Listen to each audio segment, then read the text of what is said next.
Representative Witwer. Thank you, Madam Speaker, and thank you to everyone who worked really hard on this important bipartisan package of health bills, especially working with our chair, the representative from the 57th District. I really appreciate all of her help. I rise today in support of House Bill 4347, which would take an important step toward increasing transparency and oversight of pharmaceutical companies and the way they set prices for prescription drugs. No one should ever have to go hungry just to afford their medication. No one should ever have to choose between their health and paying their electric bill.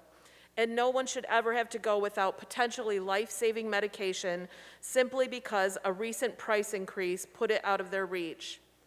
But for so many throughout our state and the many constituents I spoke to over the past 2 years, that is the disheartening reality they are living in. Too often, this suffering is brought on by price increases at rates far beyond the Consumer Price Index or even beyond simple rationality. Prescription drug price hikes have gotten completely out of control in recent years, and there does not always seem to be a good reason for it.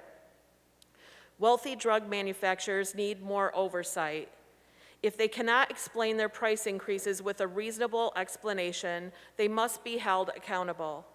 This legislation will move that price-setting process out of the shadows, requiring drug companies to report significant price increases to the state and imposing penalties when they fail to do so. This process will provide consumers with insight into the decisions, bringing to light excessive price changes that impact the quality of life for those in our communities, and giving us the information to hold bad actors accountable. This legislation informs, empowers, and protects Michiganders.